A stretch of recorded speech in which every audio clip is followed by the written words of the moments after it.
ನಮಸ್ಕಾರ. ಇಂದಿನ ವಾರ್ತೆಗಳಿಗೆ ಸ್ವಾಗತ. ಮೊದಲಿಗೆ ಮುಖ್ಯಾಂಶಗಳು.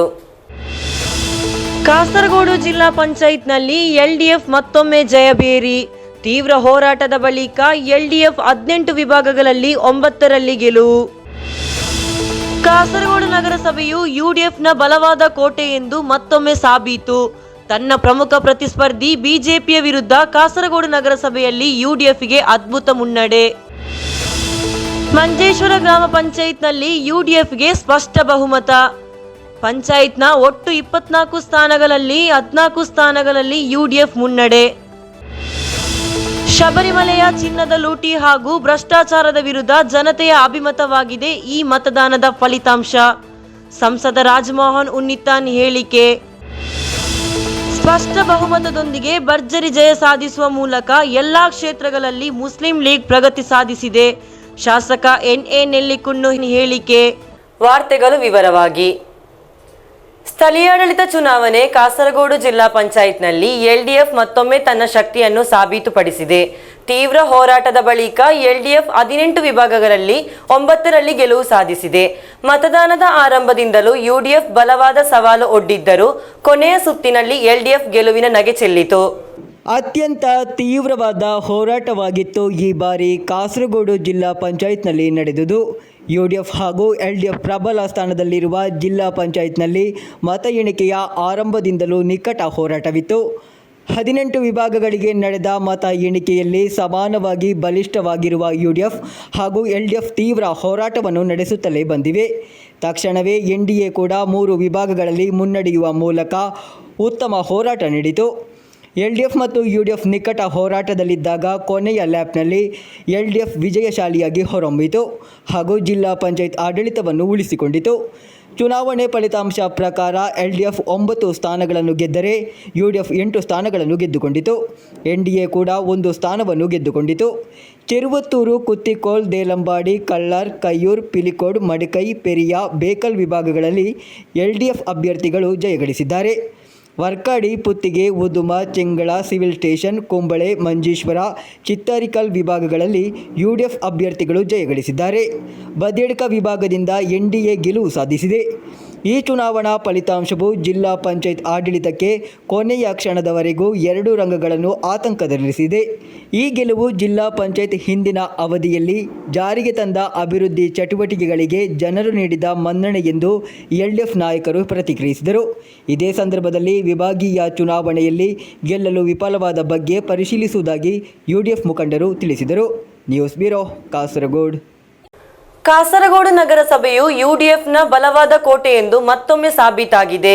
ಯುಡಿಎಫ್ ತನ್ನ ಪ್ರಮುಖ ಪ್ರತಿಸ್ಪರ್ಧಿ ಬಿಜೆಪಿಯ ವಿರುದ್ಧ ಕಾಸರಗೋಡು ನಗರಸಭೆಯಲ್ಲಿ ಅದ್ಭುತ ಗೆಲುವು ಸಾಧಿಸಿದೆ. ಯುಡಿಎಫ್ 39 ವಾರ್ಡ್ಗಳಲ್ಲಿ 24 ಸ್ಥಾನಗಳನ್ನು ಗೆಲ್ಲುವ ಮೂಲಕ ಕಾಸರಗೋಡು ನಗರಸಭೆಯಲ್ಲಿ ತನ್ನ ಆಡಳಿತವನ್ನು ಮುಂದುವರಿಸಲಿದೆ. ಲೀಗಿನ ಸಹಾಯದೊಂದಿಗೆ ಯುಡಿಎಫ್ ಕಾಸರಗೋಡು ನಗರಸಭೆಯ ಆಡಳಿತವನ್ನು ಉಳಿಸಿಕೊಂಡಿದೆ. ಯುಡಿಎಫ್ 39 ಸ್ಥಾನಗಳಲ್ಲಿ 24 ಸ್ಥಾನಗಳನ್ನು ಗೆದ್ದು ವಿಜಯ ಕಹಳೆ ಮೊಳಗಿಸಿದೆ. ಇವುಗಳಲ್ಲಿ 22 ಸ್ಥಾನಗಳು ಲೀಗಿಗೆ ಸೇರಿವೆ. ಎನ್ಡಿಎವು ಈ ಬಾರಿ 14ರಿಂದ 12ಕ್ಕೆ ಇಳಿದಿದೆ. ಅದೇ ಸಮಯದಲ್ಲಿ ಎಲ್ಡಿಎಫ್ ತನ್ನ ಸಂಖ್ಯೆಯನ್ನು 1ರಿಂದ 2 ಸ್ಥಾನಕ್ಕೆ ಹೆಚ್ಚಿಸಿದೆ. ಎಲ್ಡಿಎಫ್ನ ಸ್ವತಂತ್ರ ಅಭ್ಯರ್ಥಿ ಹಾಗೂ ಇತರರು 1 ವಾರ್ಡಿನಲ್ಲಿಯೂ ಗೆದ್ದರು. ನಗರಸಭೆಯ ಮಂಡಳಿ ರಚನೆಯಾದಾಗಿನಿಂದ ಯುಡಿಎಫ್ ಕೇವಲ 2 ಬಾರಿ ಅಧಿಕಾರ ಕಳೆದುಕೊಂಡಿತ್ತು. ಆ ಸಮಯದಲ್ಲಿ ಎಡಪಕ್ಷ 2 ಬಾರಿ ಅಧಿಕಾರ ವಹಿಸಿಕೊಂಡಿತ್ತು. ಪ್ರಸ್ತುತ ನಗರಸಭೆಯಲ್ಲಿ 2ನೇ ದೊಡ್ಡ ಪಕ್ಷ ಬಿಜೆಪಿಯಾಗಿದೆ. ಆದರೆ ಈ ಬಾರಿ ಚುನಾವಣೆಯಲ್ಲಿ 2 ಸ್ಥಾನಗಳನ್ನು ಕಳೆದುಕೊಂಡಿದೆ. ವರ್ಷಗಳಿಂದ ನಗರಸಭೆಯಲ್ಲಿ ವಿರೋಧ ಪಕ್ಷ ಬಿಜೆಪಿ ಆಡಳಿತ ನಡೆಸುವ ಗುರಿಯನ್ನು ಹೊಂದಿತ್ತು. ಆದರೆ ಎನ್ಡಿಎ ಯುಡಿಎಫ್ನ ಭದ್ರಕೋಟೆಯನ್ನು ಭೇದಿಸಲು ಸಾಧ್ಯವಾಗಲಿಲ್ಲ. ಕಡಿಮೆ ಸೀಟು ಹೊಂದಿರುವ ಎಡಪಕ್ಷ ನಗರಸಭೆಯ 25 ಸ್ಥಾನಗಳಲ್ಲಿ ಅಭ್ಯರ್ಥಿಗಳನ್ನು ಕಣಕ್ಕಿಳಿಸುವ ಮೂಲಕ ಎಲ್ಡಿಎಫ್ ತನ್ನ ಬಲವನ್ನು ಸಾಬೀತುಪಡಿಸಲು ಯತ್ನಿಸಿತು.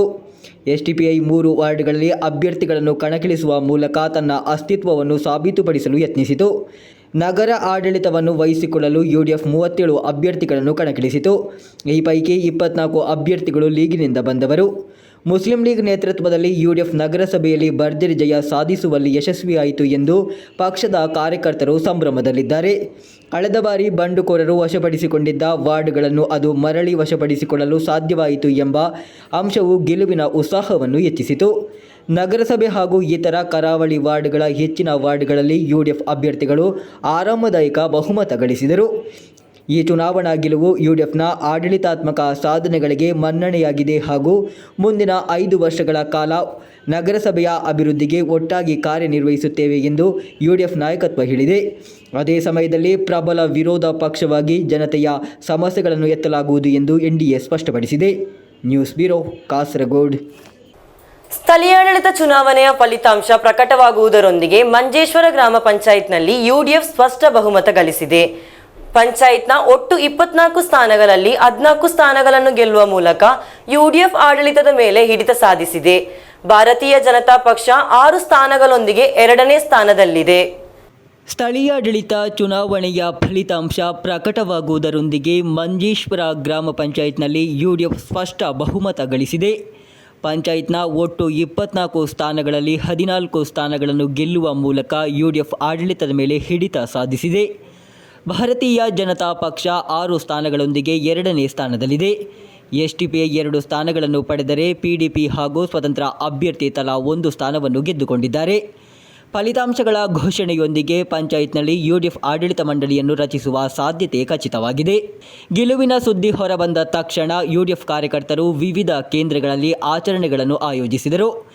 ಈ ಮಧ್ಯೆ ಇತರ ರಾಜಕೀಯ ಪಕ್ಷಗಳು ತಮ್ಮ ಮುಂದಿನ ರಾಜಕೀಯ ನಡೆಯನ್ನು ನಿಯೋಜಿಸುವಲ್ಲಿ ನಿರತವಾಗಿವೆ. ಪ್ರಾದೇಶಿಕ ಅಭಿವೃದ್ಧಿ, ಮೂಲಸೌಕರ್ಯಗಳ ಸುಧಾರಣೆ ಹಾಗೂ ಕಲ್ಯಾಣ ಯೋಜನೆಗಳ ಪರಿಣಾಮಕಾರಿ ಅನುಷ್ಠಾನದ ಬಗ್ಗೆ ಹೊಸ ಆಡಳಿತವು ತೆಗೆದುಕೊಳ್ಳುವ ನಿಲುವಿನ ಬಗ್ಗೆ ಸ್ಥಳೀಯರು ಗಮನ ಹರಿಸುತ್ತಿದ್ದಾರೆ. ಪಂಚಾಯತ್ನ ಅಭಿವೃದ್ಧಿ ದಿಕ್ಕನ್ನು ನಿರ್ಧರಿಸುವಲ್ಲಿ ಹೊಸ ಆಡಳಿತ ಮಂಡಳಿಯ ಕೆಲಸ ಕಾರ್ಯಗಳು ನಿರ್ಣಾಯಕವಾಗಿರುತ್ತದೆ ಎಂದು ಸಾರ್ವಜನಿಕರು ನಿರೀಕ್ಷೆ ಹೊಂದಿದ್ದಾರೆ. Abdul Rehman Udyavar, news bureau, Manjeshwar. ಸ್ಥಳೀಯಾಡಳಿತ ಚುನಾವಣೆಯಲ್ಲಿ ತ್ರಿಕರಿಪುರ ವಲಯದಲ್ಲಿ UDFಗೂ ಹಾಗೂ LDFಗೂ ಜಯ. ತ್ರಿಕರಿಪುರ ಗ್ರಾಮ ಪಂಚಾಯತ್ನಲ್ಲಿ ಅತಿ ಹೆಚ್ಚು ಸ್ಥಾನಗಳನ್ನು ಗೆದ್ದು ಅಧಿಕಾರದಲ್ಲಿ ನಿರಂತರತೆಯನ್ನು ಖಚಿತಪಡಿಸಿಕೊಂಡ UDF ಪಡನದಲ್ಲಿ ಎಡವಿತು. 10 ವರ್ಷಗಳ UDF ಆಡಳಿತವನ್ನು ಕೊನೆಗೊಳಿಸುವ ಮೂಲಕ LDF ಪಡನ ಗ್ರಾಮ ಪಂಚಾಯತ್ನಲ್ಲಿ ಬಹುಮತ ಗಳಿಸಿತು. ಸ್ಥಳೀಯಾಡಳಿತ ಚುನಾವಣೆಯಲ್ಲಿ ತ್ರಿಕರಿಪುರ ವಲಯದಲ್ಲಿ UDFಗೂ ಹಾಗೂ LDFಗೂ ಜಯ. ತ್ರಿಕರಿಪುರ ಗ್ರಾಮ ಪಂಚಾಯತ್ನಲ್ಲಿ ಅತಿ ಹೆಚ್ಚು ಸ್ಥಾನಗಳನ್ನು ಗೆದ್ದು ಅಧಿಕಾರದಲ್ಲಿ ನಿರಂತರತೆಯನ್ನು ಖಚಿತಪಡಿಸಿಕೊಂಡ UDF ಪಡನದಲ್ಲಿ ಎಡವಿತು. 10 ವರ್ಷಗಳ UDF ಆಡಳಿತವನ್ನು ಕೊನೆಗೊಳಿಸುವ ಮೂಲಕ LDF ಪಡನ ಗ್ರಾಮ ಪಂಚಾಯತ್ನಲ್ಲಿ ಬಹುಮತ ಗಳಿಸಿತು. ಅದೇ ಸಮಯದಲ್ಲಿ LDF ಆಳ್ವಿಕೆ ನಡೆಸುತ್ತಿದ್ದ ವಲಿಯ ಪರಂಬದಲ್ಲಿ UDF ಅಧಿಕಾರಕ್ಕೆ ವಹಿಸಿಕೊಂಡಿತು. 2 ಸೀಟುಗಳನ್ನು ಹೆಚ್ಚಿಸಿ ಈ ಬಾರಿ ತ್ರಿಕರಿಪುರ ಗ್ರಾಮ ಪಂಚಾಯತ್ನ 23 ಸ್ಥಾನಗಳ ಸ್ಪರ್ಧೆಯಲ್ಲಿ UDF 20 ವಾರ್ಡ್ಗಳಲ್ಲಿ ಜಯಗಳಿಸಿತು. ಇದರಲ್ಲಿ ಮುಸ್ಲಿಂ ಲೀಗ್ 12 ಸ್ಥಾನಗಳನ್ನು ಹಾಗೂ ಕಾಂಗ್ರೆಸ್ 8 ಸ್ಥಾನಗಳನ್ನು ಗಳಿಸಿತು. LDFನಲ್ಲಿ CPM 3 ಸ್ಥಾನಗಳನ್ನು ಗಳಿಸಿತು. ವಲಿಯಪರಂಬ ಗ್ರಾಮ ಪಂಚಾಯತ್ನ 14 ವಾರ್ಡ್ಗಳಲ್ಲಿ 8 ಸ್ಥಾನಗಳನ್ನು ಗೆಲ್ಲುವ ಮೂಲಕ UDF ಅಧಿಕಾರ ವಹಿಸಿಕೊಂಡಿತು. ಮುಸ್ಲಿಂ ಲೀಗ್ 5 ಸ್ಥಾನಗಳನ್ನು ಹಾಗೂ ಕಾಂಗ್ರೆಸ್ 3 ಸ್ಥಾನಗಳನ್ನು ಗೆದ್ದರೆ LDFನಲ್ಲಿ CPM 5 ಸ್ಥಾನಗಳನ್ನು ಗೆದ್ದುಕೊಂಡಿದೆ. UDF ಆಡಳಿತವಿದ್ದ ಪಡನ್ನ ಗ್ರಾಮ ಪಂಚಾಯತ್ನಲ್ಲಿ LDF ಭರ್ಜರಿ ಜಯ ಸಾಧಿಸಿತು. 10 ವರ್ಷಗಳ ಬಳಿಕ 9 ವಾರ್ಡ್ಗಳನ್ನು ಗೆಲ್ಲುವ ಮೂಲಕ LDF ಅಧಿಕಾರ ವಹಿಸಿಕೊಂಡಿತು. CPM 9 ವಾರ್ಡ್ಗಳನ್ನು ಗೆದ್ದರೆ UDF ಕೇವಲ 7 ವಾರ್ಡ್ಗಳನ್ನು ಮಾತ್ರ ಗೆಲ್ಲಲು ಸಾಧ್ಯವಾಯಿತು. ಇದರಲ್ಲಿ ಮುಸ್ಲಿಂ ಲೀಗ್ 6 ವಾರ್ಡ್ಗಳನ್ನು ಹಾಗೂ ಕಾಂಗ್ರೆಸ್ 1 ವಾರ್ಡ್ಗಳನ್ನು ಮಾತ್ರ ಗೆಲ್ಲಲು ಸಾಧ್ಯವಾಯಿತು. News bureau, ಚಿರುವತ್ತೂರು. ಶಬರಿಮಲೆಯ ಚಿನ್ನದ ಲೂಟಿ ಹಾಗೂ ಭ್ರಷ್ಟಾಚಾರದ ವಿರುದ್ಧ ಜನತೆಯ ಅಭಿಮತವಾಗಿದೆ. ಈ ಸ್ಥಳೀಯಾಡಳಿತ ಚುನಾವಣೆಯ ಮತದಾನವಾಗಿದೆ ಎಂದು ಸಂಸದ ರಾಜಮೋಹನ್ ಉನ್ನಿತಾನ್ ಹೇಳಿದರು. കാസർഗോഡ് ജില്ലാധികാരി കച്ചേരിಯಲ್ಲಿ ಸಂಸದರು മാധ്യമങ്ങളೊಂದಿಗೆ മാതനാಡುತ್ತಿದ್ದರು. അതാണ് 2020 നാഷണൽ എഡ്യൂക്കേഷൻ പോളിസി 2022 കൊണ്ടുവന്ന PM ശ്രീ. അതിനകത്ത് ശ്രീ ജോൺ ബ്രിട്ടാസ് ഇടനിലക്കാരനായി നിന്നുകൊണ്ട് കേരളത്തിലെ ഇടതുമുന്നണി അറിയാതെ, ക്യാബിനറ്റ് അറിയാതെ മുഖ്യമന്ത്രിക്ക് വേണ്ടി ഒരു ഇടനില പ്രവർത്തിക്കുകയും ഒരു അന്തർധാര പ്രവർത്തിക്കുകയും ഒരു അവിശുദ്ധ ബന്ധം പ്രവർത്തിക്കുകയും അതുപോലെ തന്നെ ഒരു അവിഹിത ബന്ധം പ്രവർത്തിക്കുകയും ചെയ്തു. അതിൻ്റെ ഫലമായിട്ടാണ് നാഷണൽ എഡ്യൂക്കേഷൻ പോളിസിയുടെ ഭാഗമായിട്ടുള്ള PM ശ്രീയിൽ ഒപ്പുവെച്ചത്. അപ്പോൾ കേരളത്തിലെ ജനങ്ങൾ മതനിരപേക്ഷതയിൽ വിശ്വസിക്കുന്നു എന്നുള്ളതിൻ്റെ തെളിവാണ് ഈ വിദ്യാഭ്യാസത്തെ കാവ്യവൽക്കരിക്കാനുള്ള PM ശ്രീ പദ്ധതിയിൽ ഒപ്പിട്ടത് വഴി വെളിച്ചത്തായിരിക്കുന്നത്.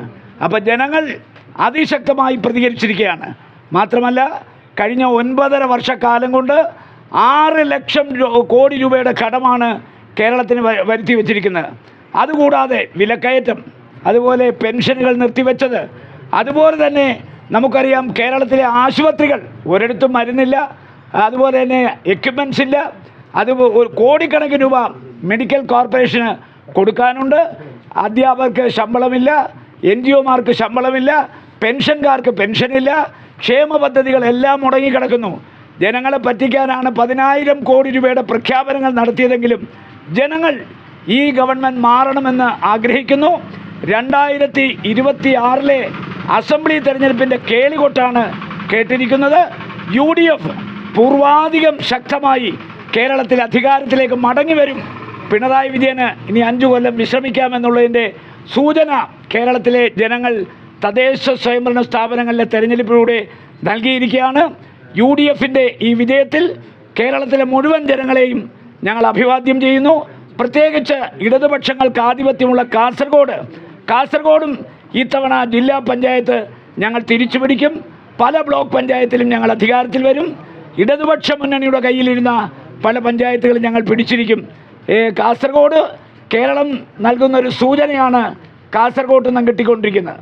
ಸ್ಪಷ್ಟ ಬಹುಮತದೊಂದಿಗೆ ಭರ್ಜರಿ ಜಯ ಸಾಧಿಸುವ ಮೂಲಕ ಎಲ್ಲಾ ಕ್ಷೇತ್ರಗಳಲ್ಲಿ ಮುಸ್ಲಿಂ ಲೀಗ್ ಪ್ರಗತಿ ಸಾಧಿಸಿದೆ ಎಂದು ಶಾಸಕ NA ನೆಲ್ಲಿಕುನ್ನು ಹೇಳಿದರು. കാസർഗോഡ് ജില്ലാധികാരി കേന്ദ്രದಲ್ಲಿ മാധ്യമದೊಂದಿಗೆ മാತനാಡುತ್ತಿದ್ದರು. ഫൈനലിലേക്ക് പ്രവേശിക്കുകയാണ്. ഫൈനലും ഞങ്ങൾ ജയിക്കും. ഇപ്പോൾ എനിക്ക് പറയാനുള്ളത് കാസർഗോഡ് നഗരസഭയിൽ UDF വിശിഷ്ട മുസ്ലിം ലീഗ് ഉജ്ജ്വലമായ വിജയം നേടിയിരിക്കുകയാണ്. ഈ തെരഞ്ഞെടുപ്പ് പ്രചരണ സമയത്ത് മുസ്ലിം ലീഗിനെക്കുറിച്ച് UDFനെക്കുറിച്ച് കാസർഗോഡ് നഗരസഭ ഭരണത്തെക്കുറിച്ച് എന്തെല്ലാം കുപ്രചരണങ്ങളാണ് അയച്ചുവിട്ടതെന്ന് എല്ലാവർക്കും അറിയാമല്ലോ. അപ്പോൾ എല്ലാവർക്കും അറിയാം, മുസ്ലിം ലീഗ് നിലവിലുള്ള സീറ്റ് നിലനിർത്തി എന്ന് മാത്രമല്ല കൂടുതൽ സീറ്റ് മുസ്ലിം ലീഗ് പിടിച്ചിരിക്കുകയാണ്. ഇപ്പോൾ വിമത ശല്യത്തെക്കുറിച്ചായിരുന്നു എല്ലാവർക്കും പറയാനുണ്ടായിരുന്നു. എല്ലാ വിമതന്മാരെയും മുസ്ലിം ലീഗ് ഈ നഗരസഭാ തെരഞ്ഞെടുപ്പിൽ നിലം പരിശാക്കിയിരിക്കുകയാണ്. ഇനി വിമതശല്യം കാസർഗോഡ് നഗരസഭയിൽ മുസ്ലിം ലീഗിനെ സംബന്ധിച്ചിടത്തോളം ഉണ്ടാവുകയില്ല. അതും വിമതന്മാർ തോറ്റ് അമ്പേത് വലിയ ഭൂരിപക്ഷത്തിൻ്റെ വ്യത്യാസത്തിലാണ്. ജില്ലാ പഞ്ചായത്തിൽ ഒപ്പത്തിനൊപ്പം വന്നു കഴിഞ്ഞാൽ BJPയുടെ പിന്തുണ നേടേണ്ടി വരും. ഏത് ജില്ലാ പഞ്ചായത്തിലെ LDFും UDFും ഒപ്പത്തിനൊപ്പം വന്നു കഴിഞ്ഞാൽ BJPയുടെ പിന്തുണ നേടേണ്ടി MP അടക്കമുള്ള UDFിൻ്റെ നേതാക്കന്മാരുണ്ട്. BJPയും ഞങ്ങളും തമ്മിലുള്ള ബന്ധത്തെക്കുറിച്ച് നിങ്ങൾക്ക് എല്ലാവർക്കും അറിയാമല്ലോ. അധികാരത്തിന് വേണ്ടി ഞങ്ങൾ ആദർശം ഒരിക്കലും കൈവടിക്കില്ല. അത് സംബന്ധിച്ച് ജില്ലാ പ്രസിഡന്റ്, ജില്ലാ ജനറൽ സെക്രട്ടറി ഉണ്ട്, ബഹുമാന്യായ MP ഉണ്ട്. അപ്പോൾ കാസർഗോഡ് മുനിസിപ്പാലിറ്റിയിൽ UDFും മുസ്ലിം ലീഗും വലിയ ഒരു ശക്തിയാണ് എന്ന് തെളിയിച്ചിരിക്കുകയാണ്. ഞാൻ നേരത്തെ സൂചിപ്പിച്ചതുപോലെ മുസ്ലിം ലീഗ് നിലവിലുള്ള സീറ്റ് നിലനിർത്തി എന്ന് മാത്രമല്ല കൂടുതൽ സീറ്റ് നേടിയിരിക്കുകയാണ്. BJPയുടെ സീറ്റ് ഗണ്യമായി കുറക്കാൻ സാധിച്ചിട്ടുണ്ട്.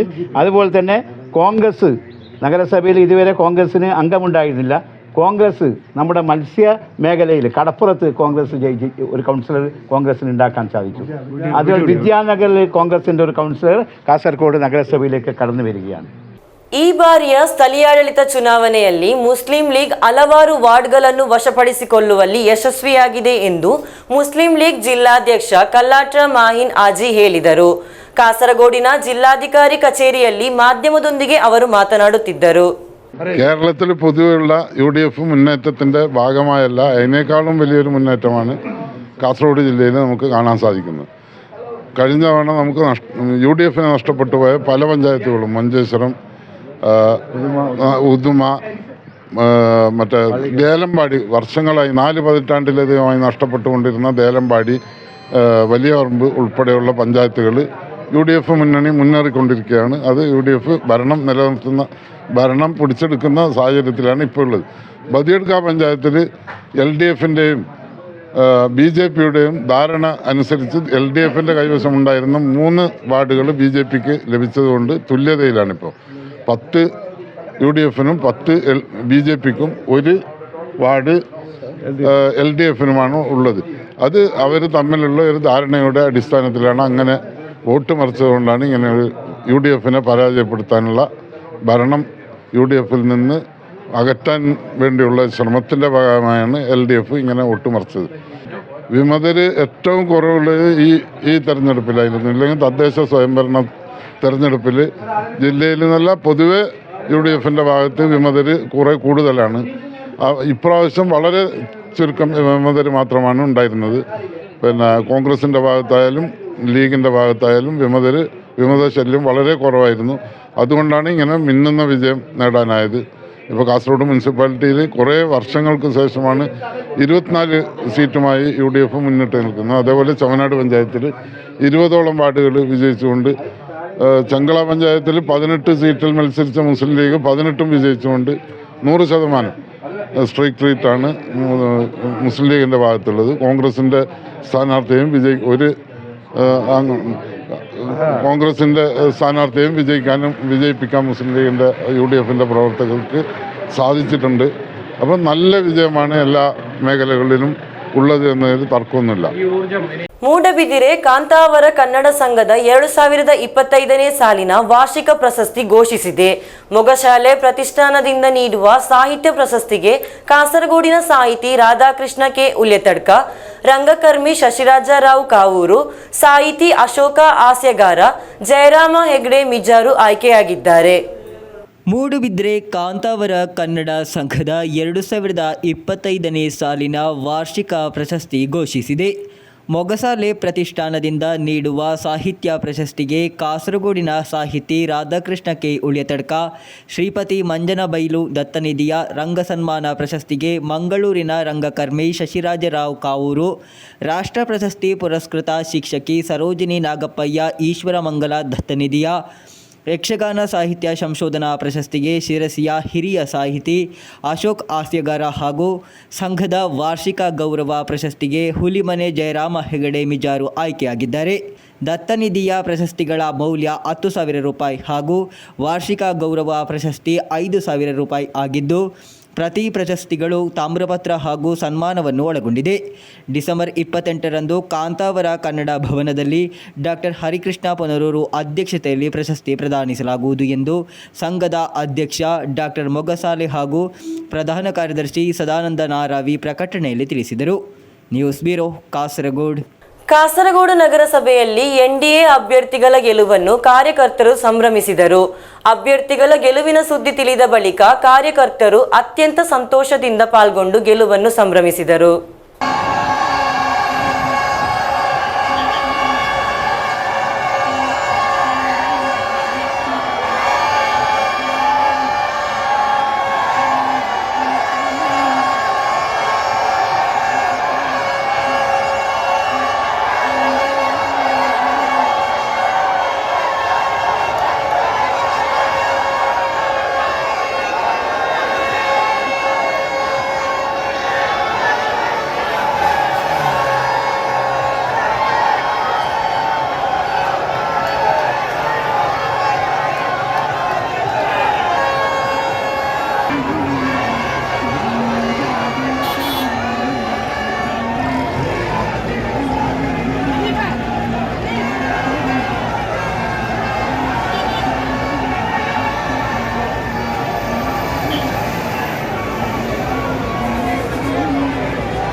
ಕಾಸರಗೋಡು ನಗರಸಭೆಯ 27ನೇ ವಾರ್ಡ್ ಆದ ಪಲ್ಲಿಕಲ್ ವಾರ್ಡ್ನಲ್ಲಿ ಕೆಎಂ ಅನೀಫ್ ಭರ್ಜರಿ ಗೆಲುವು ಸಾಧಿಸಿದರು.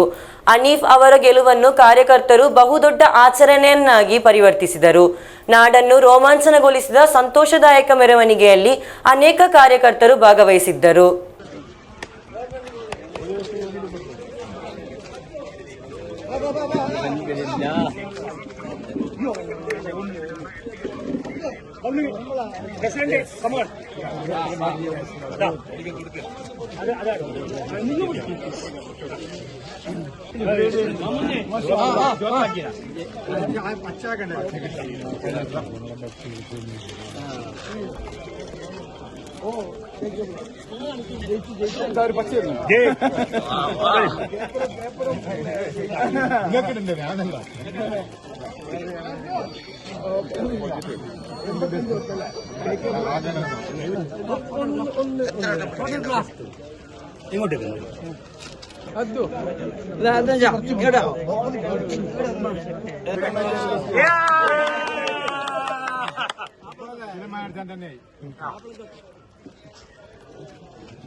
जिंदाबाद मुस्लिम लीग जिंदाबाद अब्दुल जिंदाबाद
ഒറ്റക്ക് തൊണ്ടോട്ടിച്ചിട്ടുണ്ട് കാര്യം അതാണ് മമ്മു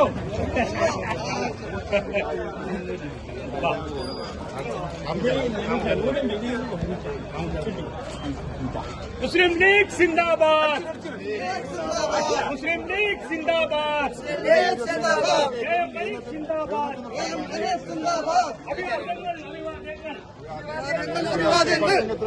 അഭിവാദ്യങ്ങൾ അഭിവാദ്യങ്ങൾ അഭിവാദ്യങ്ങൾ 27 വാർഡിന്റെ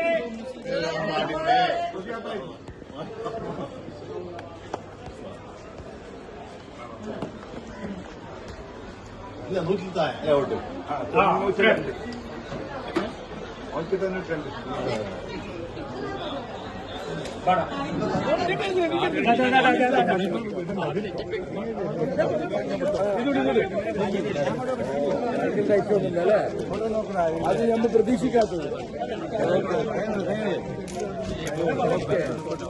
പേപ്പർക്ക് എന്താണ്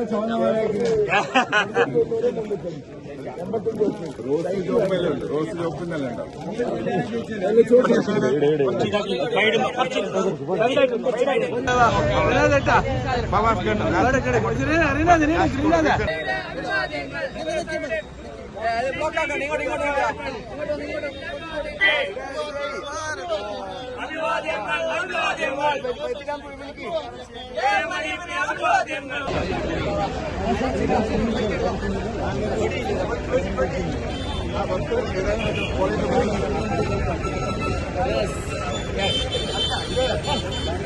അഭിവാദ്യങ്ങൾ അഭിവാദ്യങ്ങൾ അഭിവാദ്യങ്ങൾ അഭിവാദ്യങ്ങൾ നഗരസഭയുടെ അഭിവാദ്യങ്ങൾ.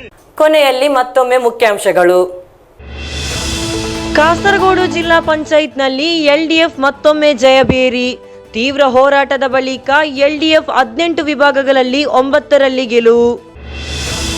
ಕಾಸರಗೋಡು ನಗರಸಭೆಯು ಯುಡಿಎಫ್ನ ಬಲವಾದ ಕೋಟೆ ಎಂದು ಮತ್ತೊಮ್ಮೆ ಸಾಬೀತು. ತನ್ನ ಪ್ರಮುಖ ಪ್ರತಿಸ್ಪರ್ಧಿ ಬಿಜೆಪಿಯ ವಿರುದ್ಧ ಕಾಸರಗೋಡು ನಗರಸಭೆಯಲ್ಲಿ ಯುಡಿಎಫ್ಗೆ ಅದ್ಭುತ ಮುನ್ನಡೆ. ಮಂಜೇಶ್ವರ ಗ್ರಾಮ ಪಂಚಾಯತ್ನಲ್ಲಿ ಯುಡಿಎಫ್ಗೆ ಸ್ಪಷ್ಟ ಬಹುಮತ. ಪಂಚಾಯತ್ನ ಒಟ್ಟು 24 ಸ್ಥಾನಗಳಲ್ಲಿ 14 ಸ್ಥಾನಗಳಲ್ಲಿ ಯುಡಿಎಫ್ ಮುನ್ನಡೆ. ಶಬರಿಮಲೆಯ ಚಿನ್ನದ ಲೂಟಿ ಹಾಗೂ ಭ್ರಷ್ಟಾಚಾರದ ವಿರುದ್ಧ ಜನತೆಯ ಅಭಿಮತವಾಗಿದೆ ಈ ಮತದಾನದ ಫಲಿತಾಂಶ. ಸಂಸದ ರಾಜಮೋಹನ್ ಉನ್ನಿತಾನ್ ಹೇಳಿಕೆ. ಸ್ಪಷ್ಟ ಬಹುಮತದೊಂದಿಗೆ ಭರ್ಜರಿ ಜಯ ಸಾಧಿಸುವ ಮೂಲಕ ಎಲ್ಲಾ ಕ್ಷೇತ್ರಗಳಲ್ಲಿ ಮುಸ್ಲಿಂ ಲೀಗ್ ಪ್ರಗತಿ ಸಾಧಿಸಿದೆ. ಶಾಸಕ ಎನ್.ಎ. ನೆಲ್ಲಿಕುನ್ನು ಹೇಳಿಕೆ. ಇಂದಿನ ವಾರ್ತಾ ಸಂಚಿಕೆ ಇಲ್ಲಿಗೆ ಮುಕ್ತಾಯವಾಯಿತು. ಮುಂದಿನ ವಾರ್ತಾ ಸಂಚಿಕೆಯೊಂದಿಗೆ ಮತ್ತೆ ಭೇಟಿಯಾಗೋಣ. ವಂದನೆಗಳು.